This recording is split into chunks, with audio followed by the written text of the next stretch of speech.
மக்களே வணக்கம். எல்லோரும் எப்படி இருக்கீங்க? என்னடா இப்படி ஒரு வண்டியோட வந்திருக்கேன்னு தானே யோசிக்கிறீங்க. இங்கிலீஷ் ஒரு சூப்பரான ப்ரோவர்ப் இருக்குங்க. Don't judge a book by its cover அப்படின்னு சொல்கிற மாதிரி, இந்த வண்டியோட வெளித்தோற்றத்தை வச்சு இதை எடை போட்டுறாதீங்க. இது எவ்வளோ பெரிய பொக்கிஷங்கிறது கொஞ்சம் நேரத்தில் நீங்கள் தெரிஞ்சுக்க போகிறீங்க. இந்த மாதிரி வண்டிகளெல்லாம் ப்ரொக்யூர் பண்ணி பாதுகாப்பு பண்ணி வைக்கிறதுல விண்டேஜ் மைல்ஸோட ஃபவுண்டர் அபி அண்ணா வந்து ஒரு எக்ஸ்பர்ட். இந்த வண்டியும் அவர் தான் ஓன் பண்ணுறாரு, இந்த வண்டியை மெயின்டைன் பண்ணிகிட்ருக்காரு. இப்போது இந்த வண்டியோட வரலாறு என்னென்னு தெரிஞ்சுட்டு வாங்க. அமெரிக்காவிலேருந்து தான் அந்த காலத்தில் கார்கள்லாம் வரும். என்எஸ் கிருஷ்ணன் ட்ரை பண்ணார், அவருக்கு அந்த பியூக் கிடைக்கல. பியூக்கில் சூப்பர் டீலக்ஸ் அப்படின்னு ஒரு மாடல் கார் வந்தது. அது மெட்ராஸில் 5 கார் தான் இருந்தது. எங்கள் ஃபாதர்கிட்ட ஒரு காரு, எஸ்எஸ் வாசன்கிட்ட 2 காரு, அவருக்கு ஒரு காரு, அவங்க மாப்பிள்ளை சீனிவாசனுக்கு ஒரு காரு, அதை தவிர டிஆர் மகாலிங்கத்துக்கிட்ட ஒரு காரு, டிஆர் ராஜகுமாரி கிட்ட ஒரு காரு. 5 கார் தான் அந்த பியூக் இருந்தது.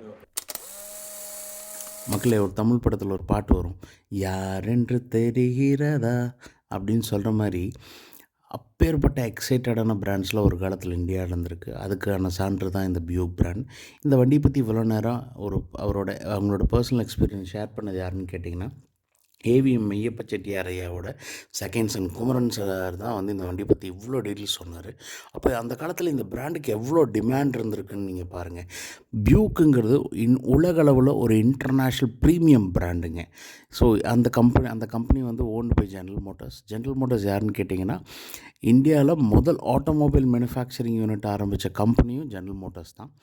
இன்னும் சிம்பிளாக சொல்லணும்னா, ஷெவர்லே பிராண்டு நமக்கு எல்லாத்துக்கும் பரிச்சயப்பட்ட பிராண்ட் இருக்கு இல்லைங்களா, அதோட பேரண்ட் கம்பெனி தான் ஜென்ரல் மோட்டார்ஸ். அந்த குழுமத்துலேருந்து வந்தது தான் பியூக். ஸோ இந்த வண்டிக்கு பயங்கரமான வரலாறு இருக்குது. இந்த வண்டி இப்போ நம்ம பார்த்துட்ருக்க கார் பார்த்திங்கன்னா பியூக் 8ங்கிற ஒரு வேரியண்ட்டுங்க. என்னடா கருப்பு கலரில் இருக்குதுன்னு யோசனை பண்ணிங்கன்னா, அந்த காலத்தில் இதெல்லாம் வந்து கருப்பு கலரில் தான் இருந்துச்சு. இந்த வண்டியோட ஸ்பெஷாலிட்டி என்னென்னா, பம்பர் டு பம்பர் எல்லாமே ஒரிஜினலுங்க, இன்க்ளூடிங் பெயிண்ட். அப்படியே நான் வந்து இதை அந்த ஒரிஜினாலிட்டி மாறாமல் அப்படியே மெயின்டைன் பண்ணிகிட்ருக்காரு. Still running condition. Really I am excited to share this video with you all. I hope you people like it. இந்த மாதிரி வீடியோஸ் வேணும்னா நம்மளோட சேனலை சப்ஸ்கிரைப் பண்ணுங்கள். Thank you so much. டாடா பாய்.